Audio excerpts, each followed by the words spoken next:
conectados y a los que posteriormente nos puedan ver en esta charla que vamos a tener este día de hoy.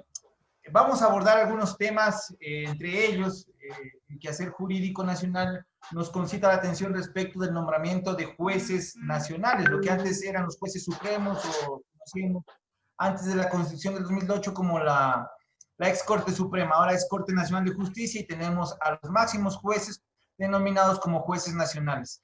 El antecedente que les quiero poner es que en el mes de noviembre del 2019, el Consejo de la Judicatura designó a 26 con jueces temporales para ejercer las funciones en este máximo Tribunal de Justicia. No ejercen funciones hasta que se designen los nuevos jueces. Entonces, quiero iniciar, digamos, preguntando a nuestros contertulios, Angélica Porras, el doctor Rómulo Salazar Ochoa, ¿qué opinan? ¿Cómo es que debemos entender que vivamos primero esta situación con jueces temporales? ¿Qué implica eso? Porque nos hemos acostumbrado a tener temporalidad de autoridades, en este caso de la justicia, y cómo debería ser, o quiénes deberían estar ahí, o cómo debería ser el comportamiento de una alta corte en tiempos como los que se vienen. ¿Hasta cuándo deberíamos seguir así? ¿Cuáles son los cálculos políticos que se vienen dando por las otras funciones del Estado que los van a designar prácticamente? Porque tenemos el Consejo de la Judicatura que está conformado o tiene representantes de diferentes funciones del Estado, entre ellas el Ejecutivo y el Legislativo. No sé, ¿qué nos puedes decir en primera instancia, Angélica, por favor? Cuéntanos sobre las preguntas que te planteo. Bueno, muchísimas gracias. Muy buenas tardes con todos y todas.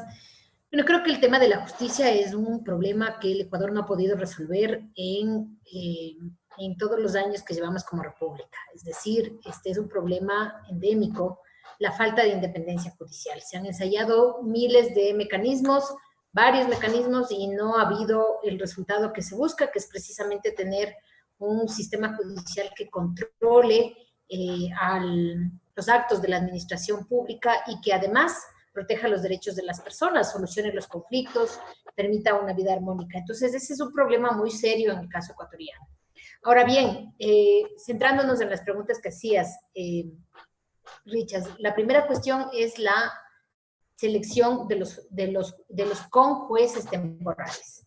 Y ahí, bueno, hay que hacer algunas puntualizaciones. En primer lugar, cuando uno revisa el Código Orgánico de la Función Judicial, se encuentra con que la categoría de jueces temporales no existe.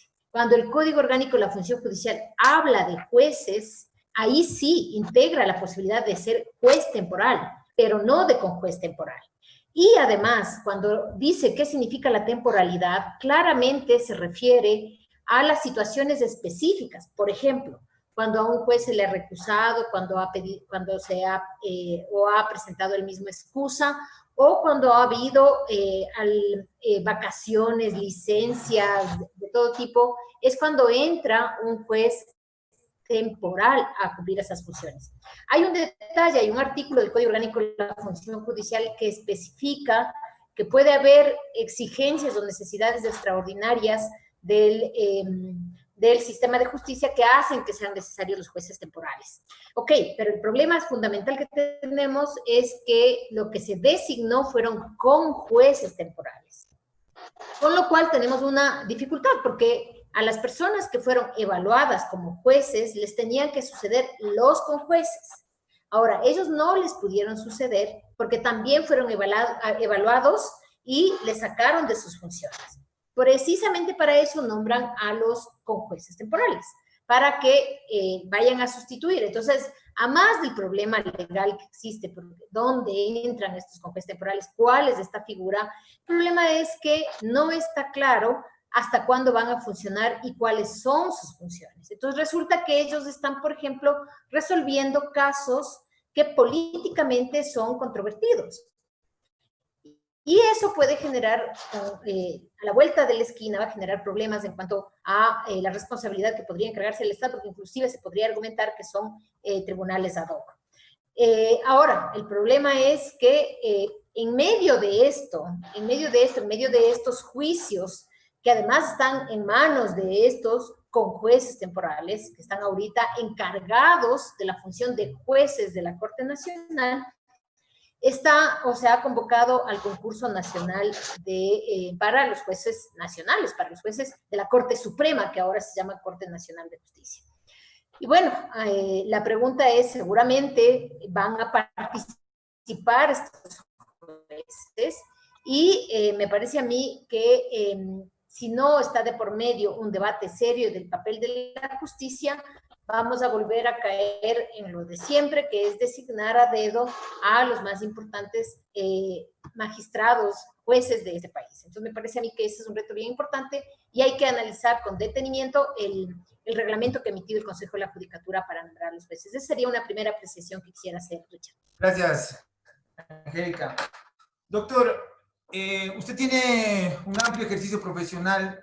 Quisiera que nos comente cuál ha sido el papel de los jueces supremos en su momento y ahora jueces nacionales, o lo que se llamaba antes magistrados, en lo que tenemos ahora en la justicia. Si tal vez podemos hacer un parangón o una diferenciación entre lo de antes, hablo de antes en el sentido de 10 años últimos, o los nuevos jueces nacionales respecto de los ex jueces supremos que existían. ¿Ha habido una diferencia o no? ¿O ha sido lo mismo? ¿Qué ha sucedido, doctor? Gracias, buenas tardes. A mí me parece que la pregunta es completamente válida.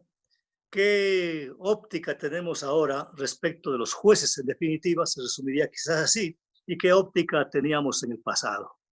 Y evidentemente la óptica que teníamos en el pasado respecto a la condición de juez, en cualquiera de sus niveles, con mayor razón cuando se trataba de los magistrados de la Corte Nacional de Justicia o Corte Suprema de Justicia en esa época, bueno, era el reconocimiento pues de una altísima respetabilidad. Que en algunos casos haya sido más merecida que en otras, esa respetabilidad, eso sería otro problema. O que en algunos casos podría haber sido un tanto, en algunos casos, un tanto discutida o discutible, pero en definitiva la respetabilidad era un valor que todos les reconocíamos, ¿no? Independientemente del tiempo de ejercicio profesional que tuviéramos, independientemente de que fuéramos abogados en libre ejercicio, fuéramos funcionarios públicos o fuera la comunidad en general, la idea de un juez era realmente la idea de una persona altamente respetable. Lamentablemente ahora tenemos que reconocer que ha sido muy maltratada desde las propias niveles institucionales de primer orden, ha sido maltratada. Yo diría, ha sido devaluada la imagen del juez.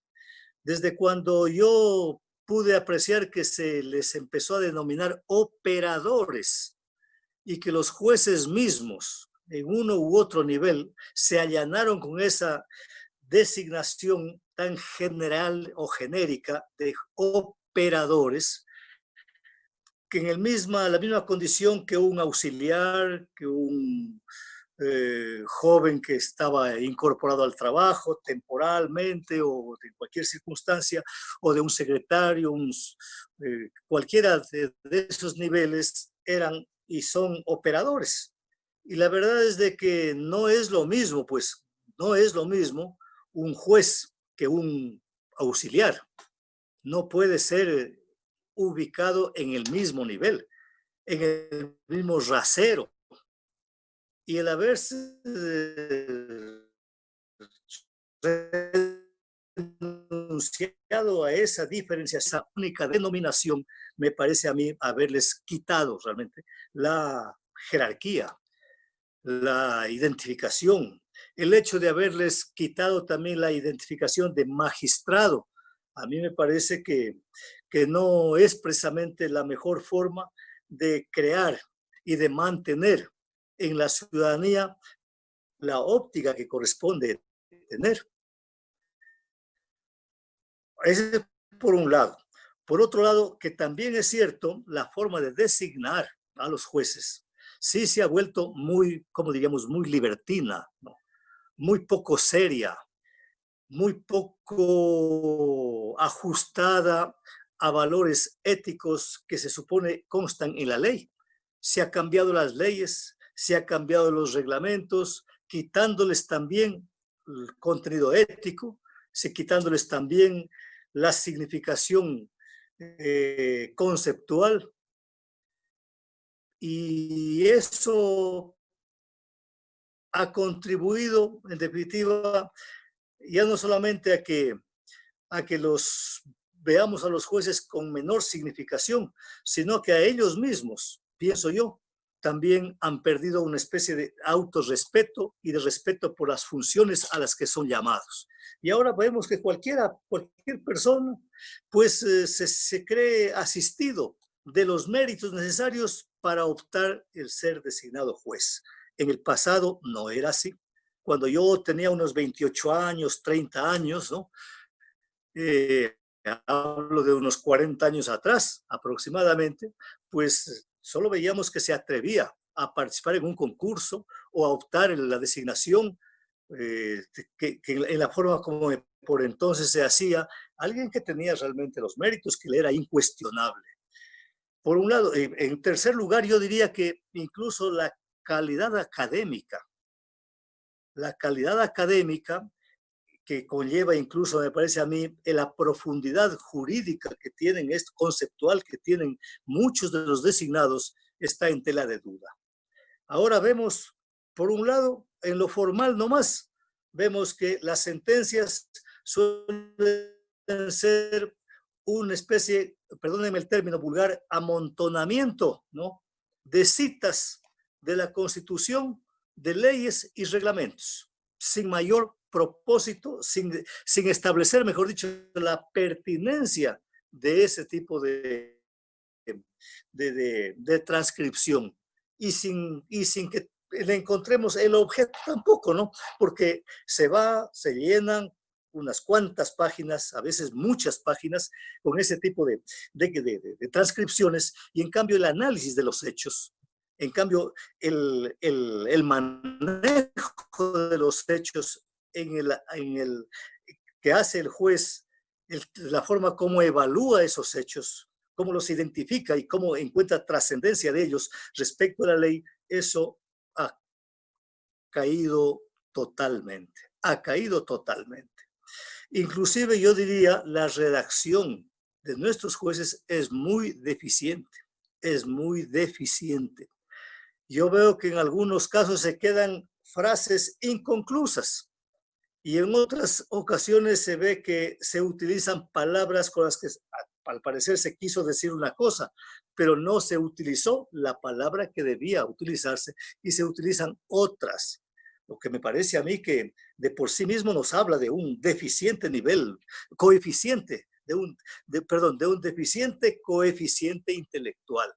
Y eso realmente está afectando al respeto que la gente en general les asignamos. Y yo que no me extendería en más criterios, pero lo que más se puede apreciar, tal vez cabría agregar eso de la admisibilidad. Yo no entiendo muy bien por qué tienen que ser unos jueces los que califican la admisibilidad de un recurso y otros los que van a pronunciarse sobre lo principal.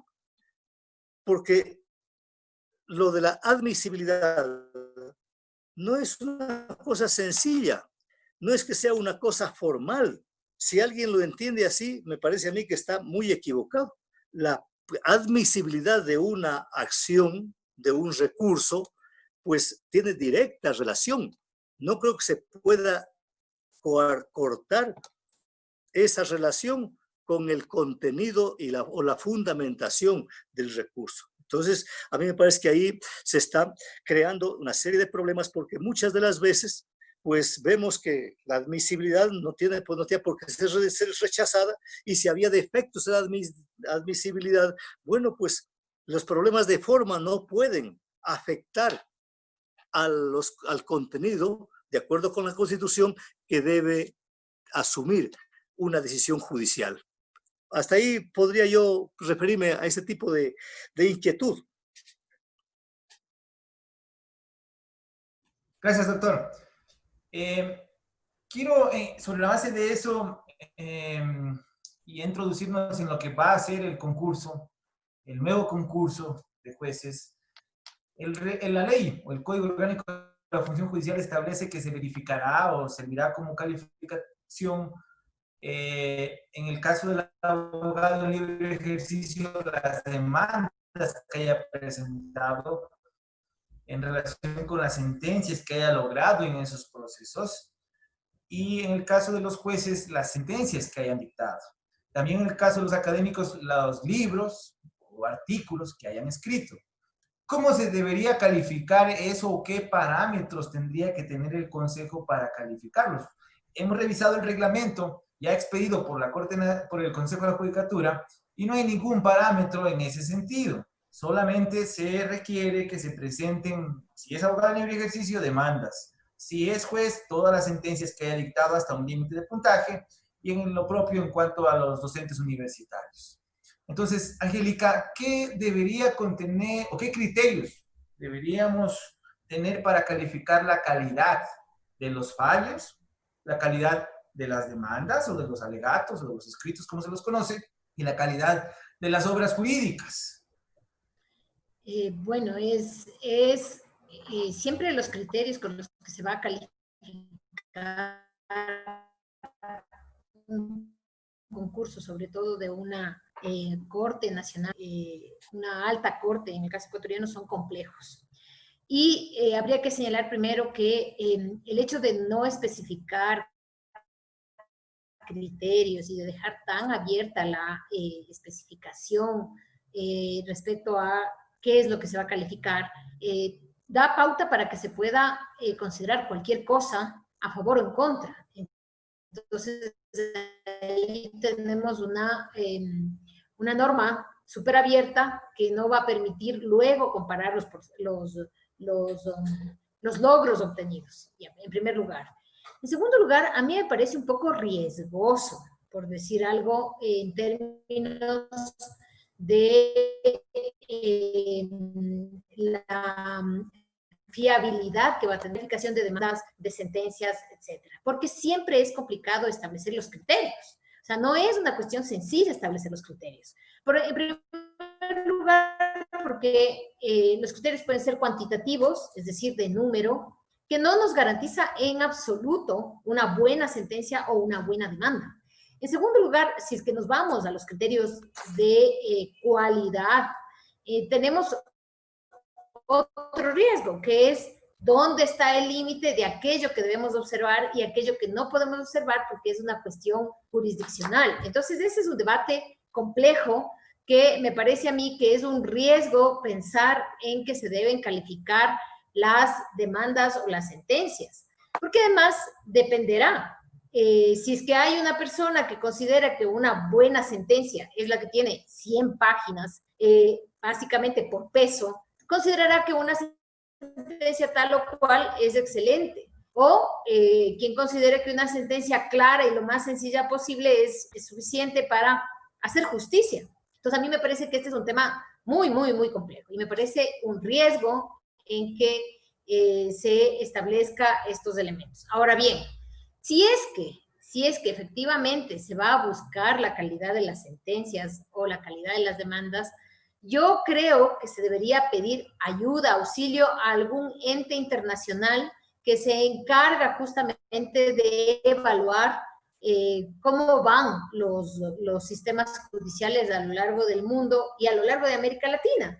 Entonces, de alguna manera podríamos tener criterios claros, pero así tal y como está planteado en el reglamento, me parece muy grave, porque no vamos a saber a qué nos estamos refiriendo con una buena sentencia, a qué nos estamos refiriendo con una buena demanda. Además, hay una cuestión que hay que tomarla bien en serio, y yo creo que en ese punto hay que retomar lo que decía el doctor Salazar.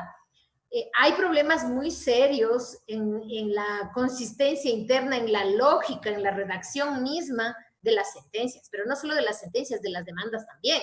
Entonces, no me parece que ese es un buen mecanismo de análisis. Lo que me parece a mí que se debería considerar es abrir una fase de impugnaciones. Abrir una fase de impugnaciones que le permita no solo a la ciudadanía, sino también a los usuarios del sistema de justicia poder pronunciarse sobre la actividad que han desarrollado estas personas en cualquiera de sus actividades, sea como docentes, sea como jueces, o sea como funcionarios públicos, o sea como abogados en libre ejercicio. Porque de alguna manera lo que necesitamos en el sistema judicial es, en primer lugar, gente proba, y en segundo lugar, gente capacitada, gente formada. Y en ese sentido me parece a mí que, por lo menos para la probidad, es un elemento la impugnación. Yo creo que es demasiado difícil superar el tema de la calificación de, concretando ya para cerrar, concretar la calificación de sentencias, de demandas, de obras inclusive. Mira, cuando una persona se presenta a ser juez de la Corte Suprema, que nosotros le llamamos Corte Nacional, lo que se espera en un país es que la persona que se presente sea conocido por todos. El Ecuador tiene grandes juristas, y cuando estos juristas se presenten a discutir o a pelear un espacio en la Corte Suprema, no les hace falta presentar la calidad de sus sentencias ni la calidad de su demanda. Uno les conoce, las conoce. Entonces, creo que estamos poniendo en unos criterios bastante etéreos una calificación que tiene que venir dada por el prestigio y por la casa de ser juez de la Corte Nacional. Eso te quisiera decir.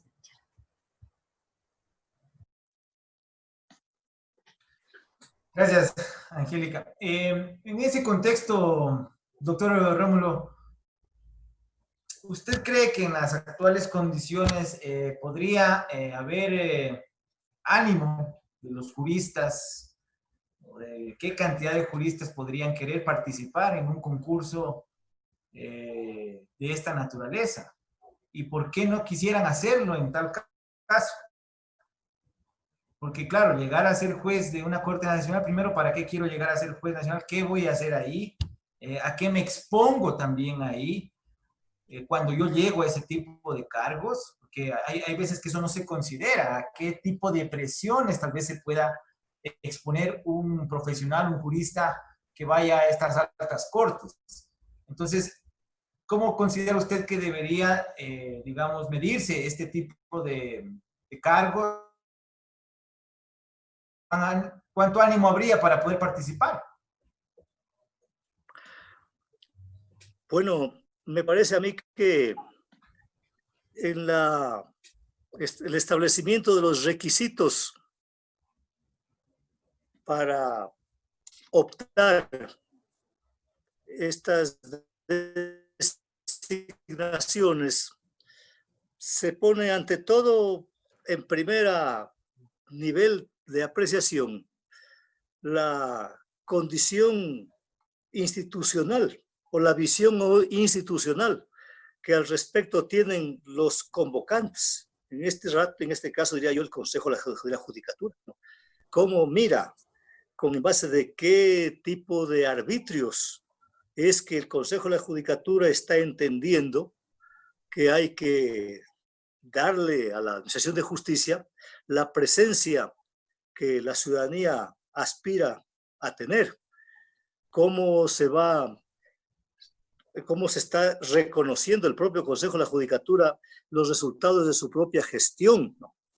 Porque si ellos no le ponen interés, si no están presentando requisitos que respondan a esa necesidad, es porque ellos no están entendiendo cómo anda, cómo está de cuestionada, cómo ha perdido la Administración de Justicia imagen en la gestión que corresponde en este rato a identificar en el juez, en el conjunto de jueces, en la gestión del juez y en la gestión en definitiva de los organismos que imparten justicia, ¿no?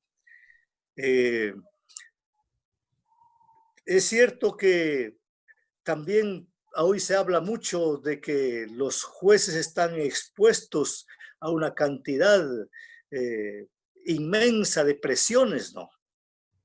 Pero a mí me parece que eso, el dar seguridad a la ciudadanía y también al participante, al que pueda interesarse por ese tipo de designación, radica precisamente en la óptica que transmitan a la ciudadanía y al propio cuerpo de abogados del país desde el Consejo de la Judicatura. Pero la apreciación que tiene es que el Consejo de la Judicatura pues anda ocupándose de vigilar que las cosas que hagan los jueces sean de su inmediato intervención.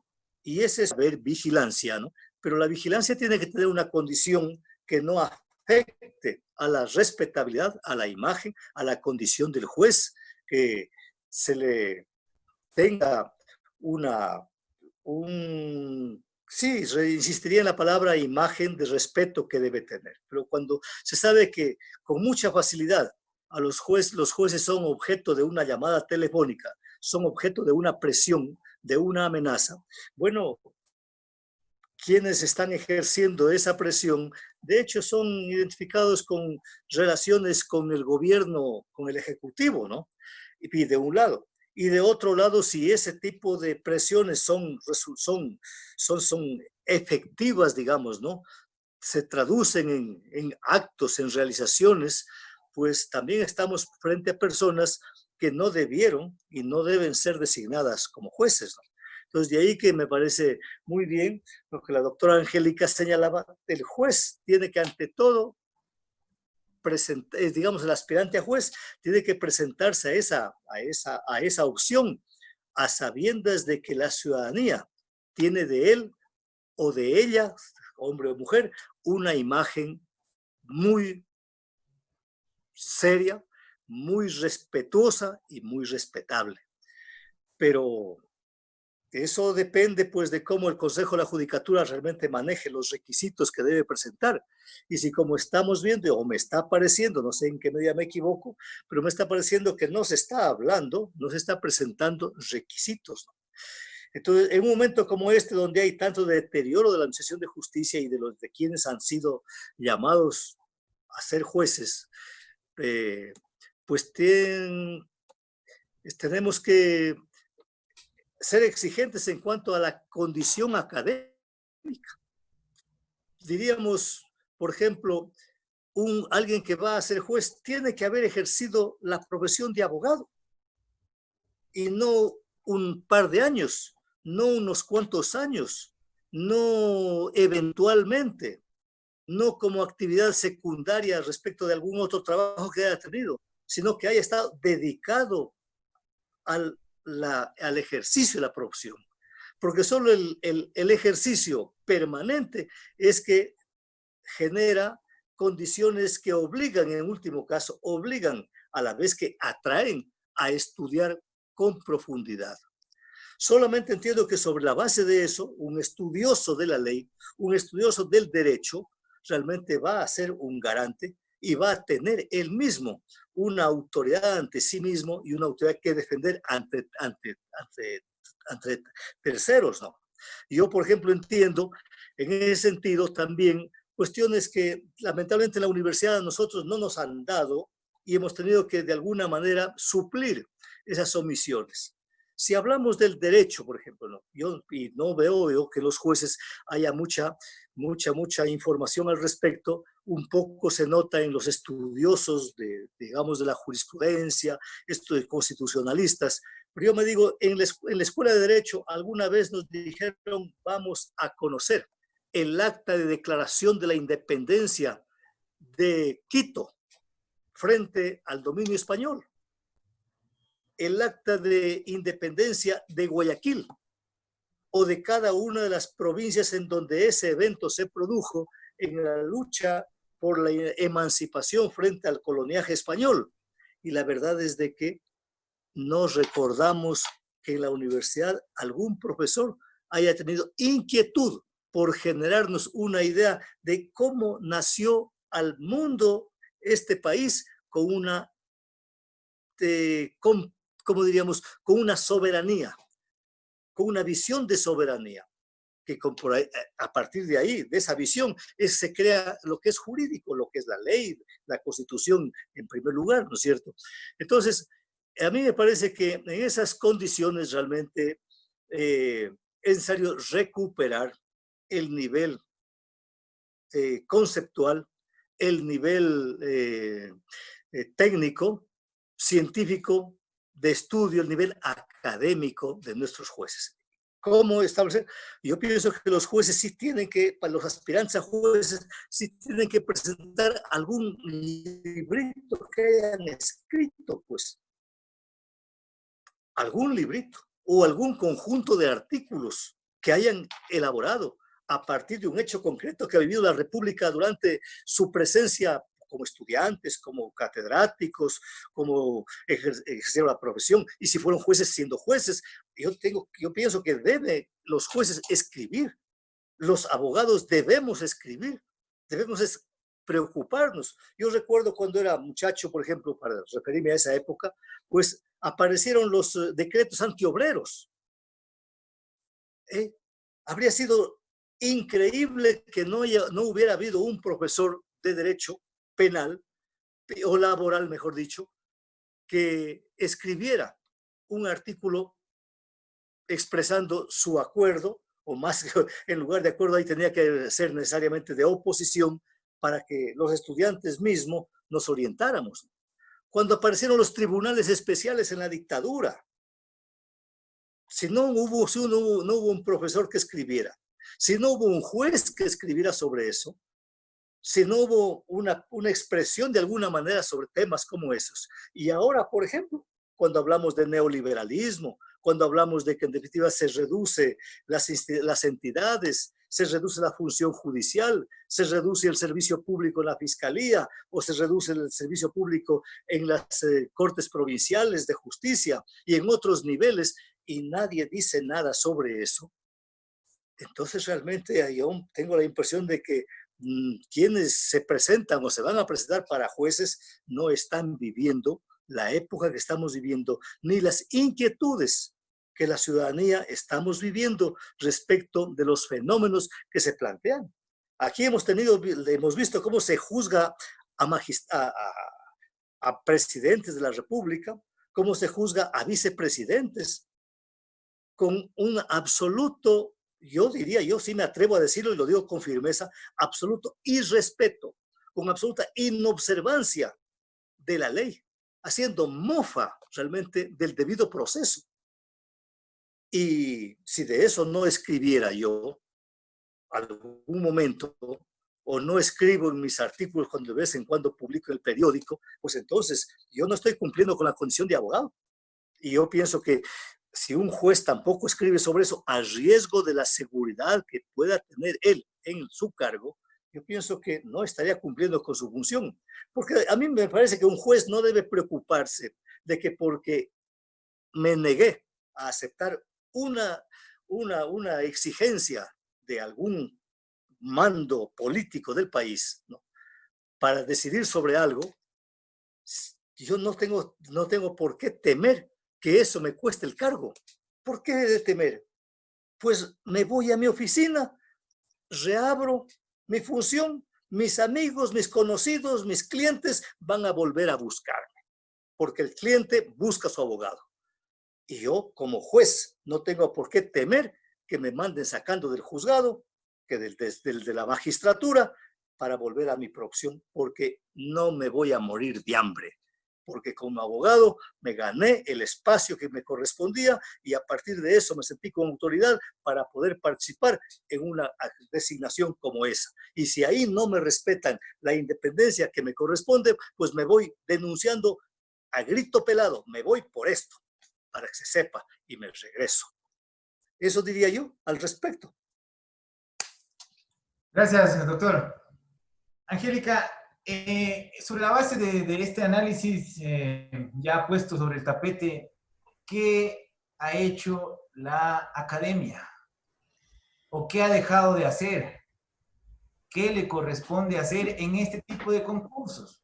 Si hablamos de, como decía el doctor Rómulo, tenemos que escribir sobre las sentencias que están emanando los tribunales desde el foro académico. ¿Cuántas universidades están haciendo eso? ¿Por qué lo hacen o por qué no lo hacen? Bueno, yo quisiera en primer lugar decir que bueno, las palabras del doctor Rómulo han sido súper esclarecedoras para ver el problema en la dimensión que tiene y la importancia que tiene. Y la responsabilidad que tienen quienes están diseñando cómo va a ser nuestro poder judicial, nuestra función judicial, porque efectivamente el Consejo de la Judicatura lo que está haciendo cuando llama con este reglamento, que dicho sea de paso, no es bueno, es bastante malo, va a ser lo más de lo mismo. Y me parece que eso es muy grave para un país como el nuestro, donde el deterioro de las instituciones y el deterioro de la ley cada vez es más grande. Entonces, efectivamente, me parece a mí que hay una deuda muy grande de la academia desde las universidades, porque, en primer lugar, diría yo, porque el tema de las universidades, de muchas universidades, ha convertido al derecho en un negocio más a través de los posgrados. Entonces resulta que ahora ir a un posgrado, tener 4 maestrías, tener un PhD o tener lo que sea, es prácticamente la puerta de entrada para, y ya se supone que con eso usted tiene suficiente y bastante. Como todos sabemos, no es lo mismo hacer un PhD en una determinada universidad que en otra, y no es lo mismo tener 10 maestrías en una universidad que en otra. Pero además, la formación académica no es solamente la formal, no es cuando uno va a la universidad y está todos los días en clases. También la formación académica tiene que ver con el hábito de justamente tener preguntas sobre la justicia, tener preguntas sobre los problemas del derecho e intentar solucionarlos. Entonces yo diría que se ha visto al derecho como un tema de negocio para los posgrados, en primer lugar. En segundo lugar, la universidad en el campo jurídico está de espaldas a la sociedad. Y esto no es una cuestión nueva. Esto viene ocurriendo ya desde hace varios años. Primero, porque la universidad pública carecía de los recursos económicos que le permitieran diseñar a largo plazo, por ejemplo, sistemas de investigación o de vinculación con la sociedad. Entonces allí teníamos problemas serios porque no había para pagar a los profesores, no había para que los estudiantes tengan acceso a los recursos mínimos, son los recursos tecnológicos, que además esto se mostró claramente ahora con lo que pasó con la pandemia y el confinamiento. Entonces, en primer lugar, la universidad pública, que en algún momento fue muy importante en el Ecuador en el tema de la medicina y también en el derecho, deterioró ampliamente sus capacidades. En segundo lugar, por la falta de recursos, y eso tiene que ver con la falta de entendimiento desde el gobierno de que la universidad es fundamental para el crecimiento, progreso, o como quiera llamarse el país. Por otro lado, tenemos que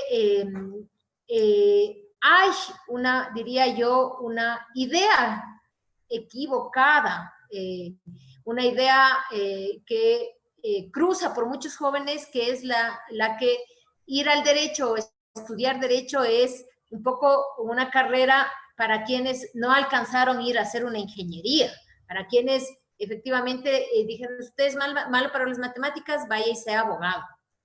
Entonces, me parece que ahí tiene que ver muchísimo con la recuperación de lo que significa ser abogado, porque el libre ejercicio profesional es una cuestión muy compleja.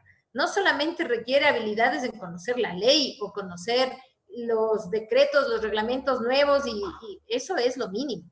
Lo más importante tiene que ver con el análisis que usted puede hacer de esa institución jurídica para aplicarlo a un caso concreto y las implicaciones que esto tiene con el sistema económico, político, lo que sea. Entonces, me parece a mí que la enseñanza del derecho se ha quedado en una forma muy clásica del derecho. Hasta hace muy poco tiempo se estudiaba el derecho todavía por libros, el derecho civil, por ejemplo, o por códigos, cuando lo importante es tener elementos conceptuales que te permitan revisar la ley. Entonces, ahí tenemos otro elemento de, yo diría, una formación anclada en el siglo XIX, una formación del abogado anclada en el siglo XIX.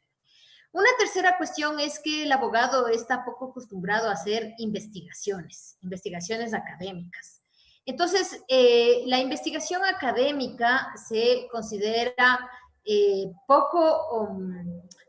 más bien dicho, no se considera una compañera del ejercicio del abogado, cuando es todo lo contrario. El abogado tiene que tener justamente esa formación o ese gusto por buscar soluciones nuevas a problemas viejos.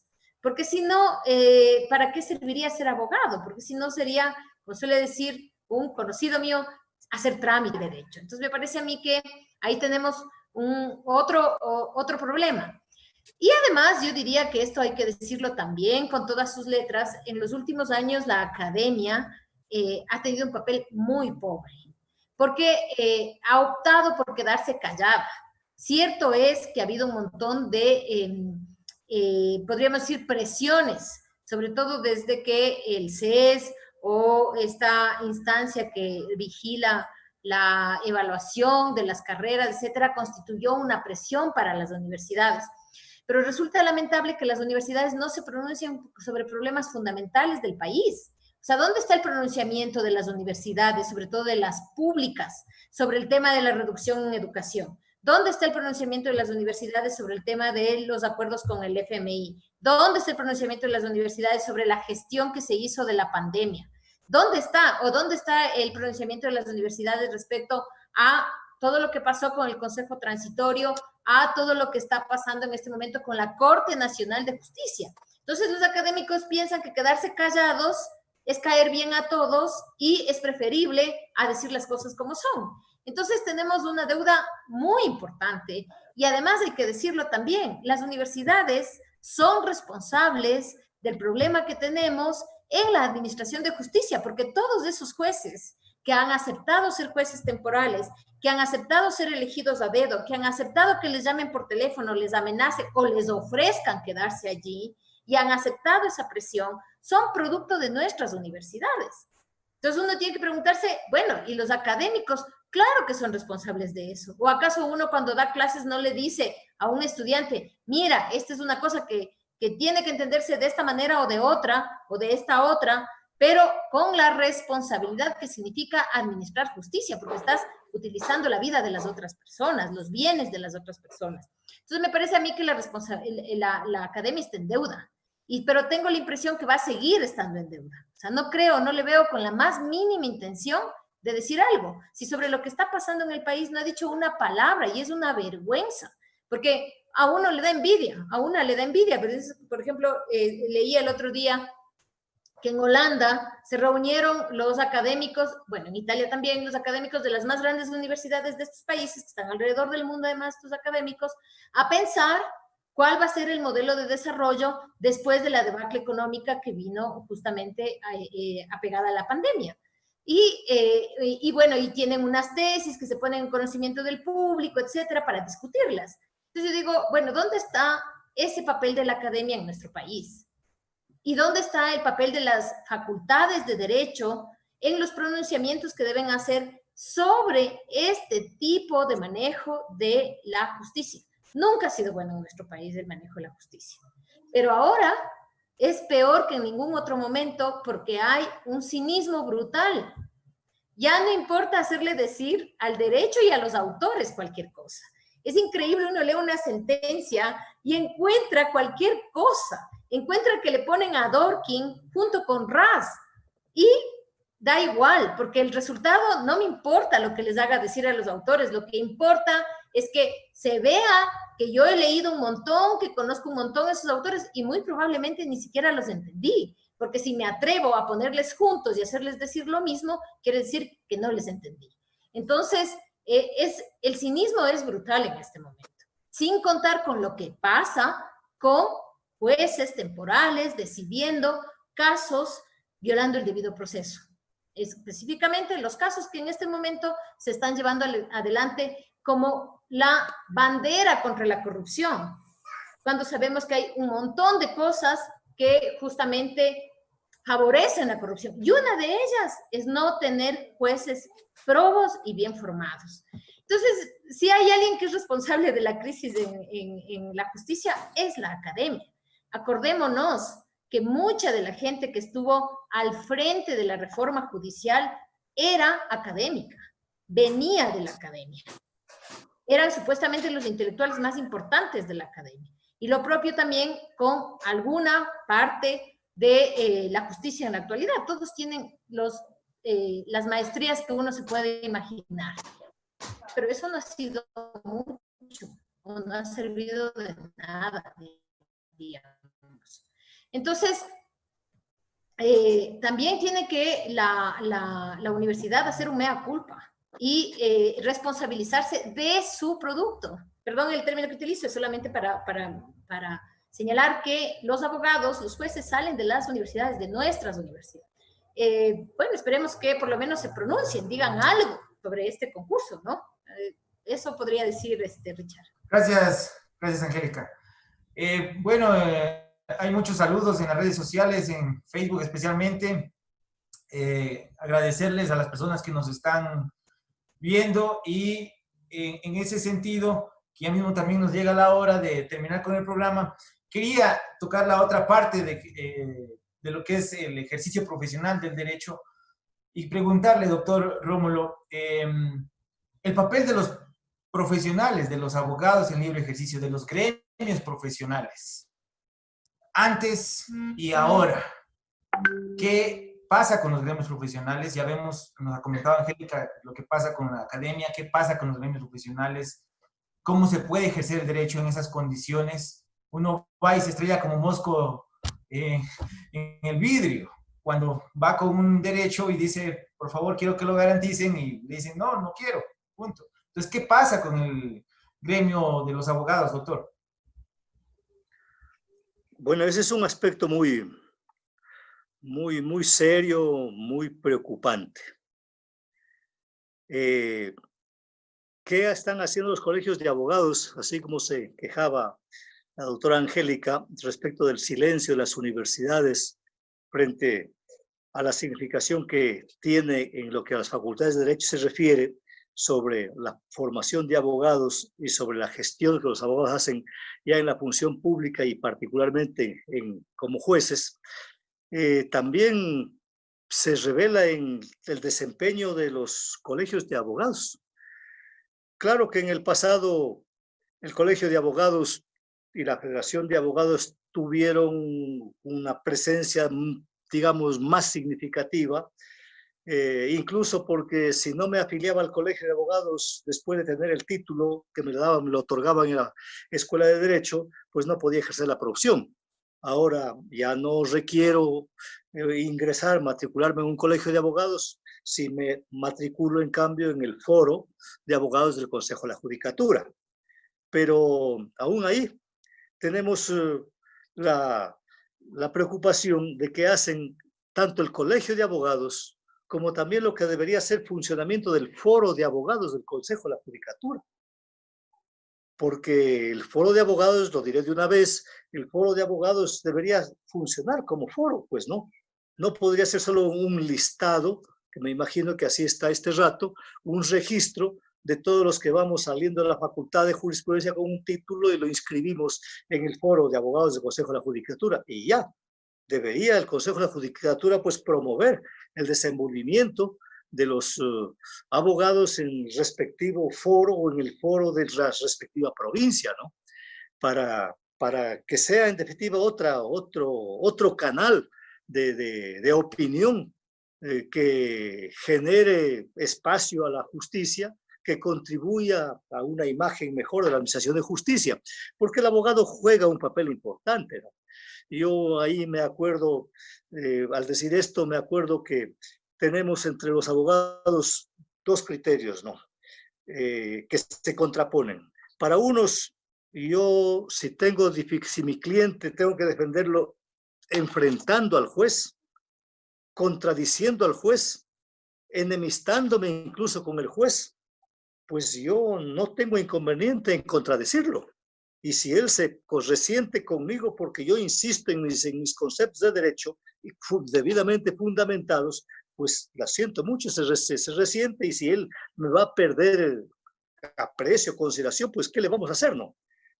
Yo defiendo a mi cliente y mi derecho y mi obligación es hacer valer sus razones en tanto son razones dentro del derecho.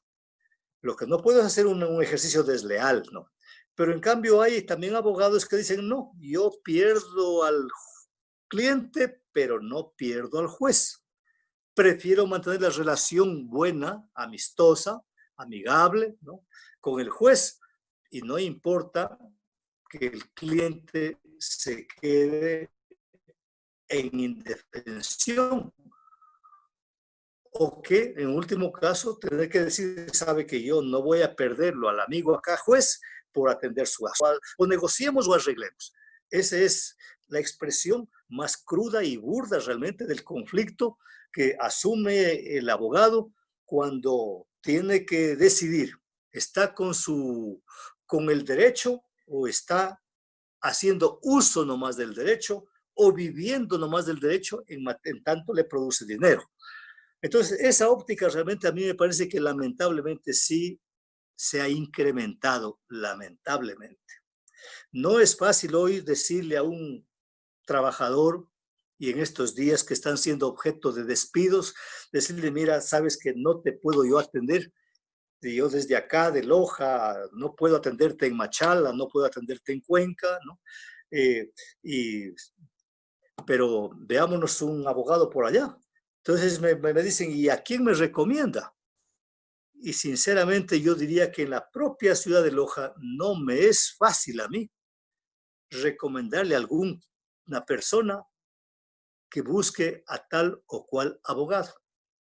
Porque aún siendo abogados eficientes dicen, pero es que yo no puedo trabajar gratis. Si el señor no tiene para que me dé un valor inicial, no puedo yo.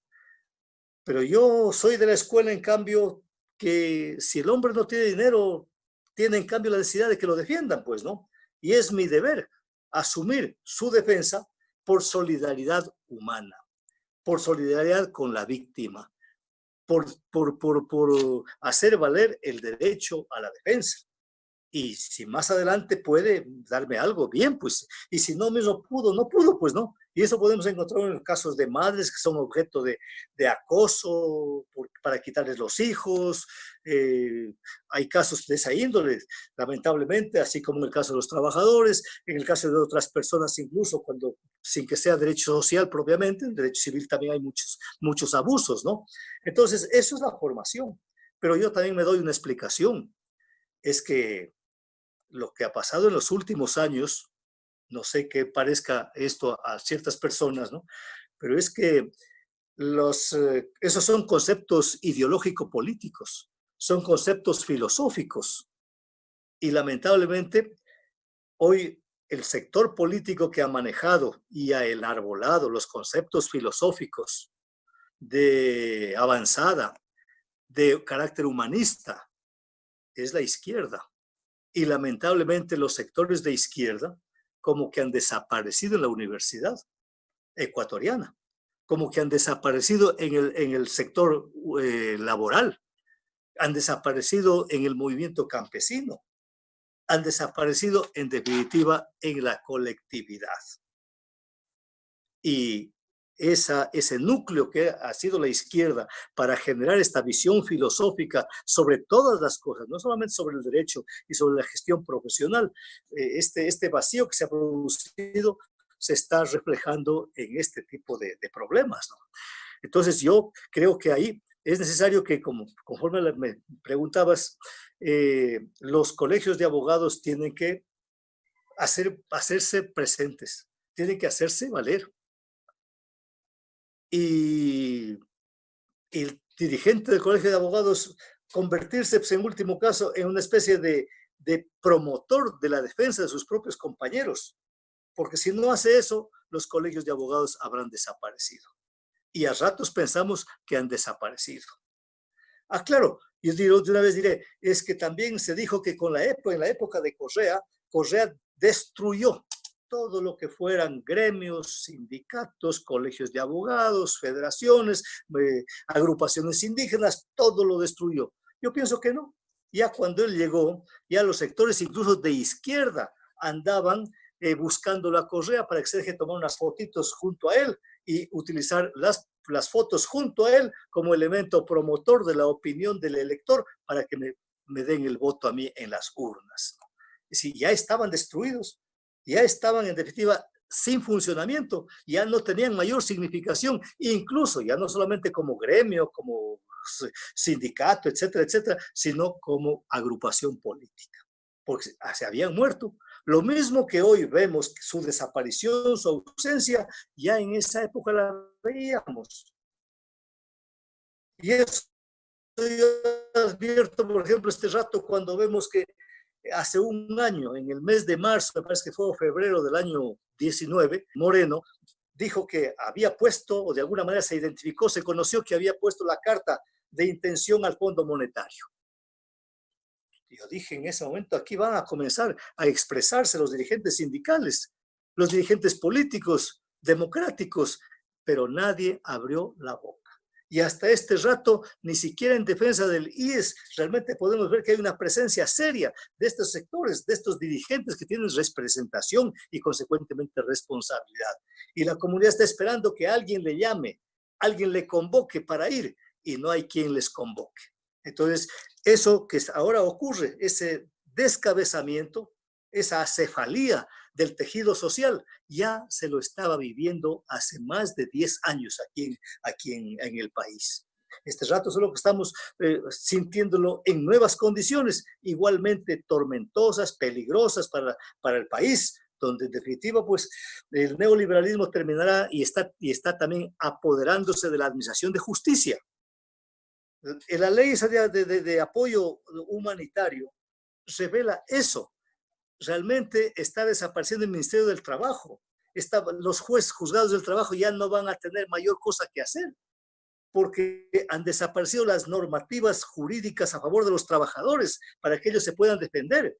Entonces se está también empobreciendo a la administración de justicia con esta presencia del neoliberalismo. Y yo creo que eso realmente...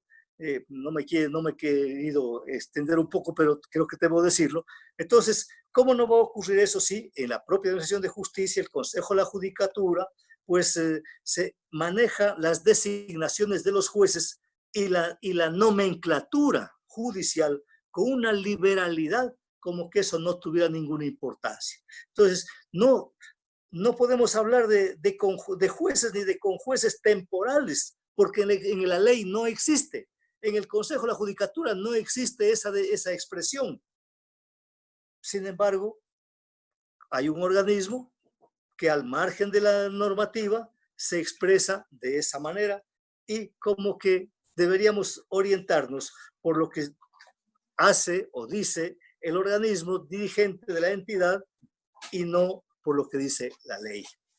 Así no se hace justicia. Así no se crea la justicia, así no se la defiende, así no se la impulsa, y menos a la administración de justicia. Yo diría incluso que quienes viajan al extranjero, cuando viajan en representación de la administración de justicia del país, a hacer observaciones, como en alguna época vi que se hacían, ¿no? Pues alguna vez presentaron algún informe, alguna observación que hicieron en España, que hicieron en Estados Unidos, como sobre el sistema oral en Europa, etcétera, etcétera, trajeron y presentaron algún informe.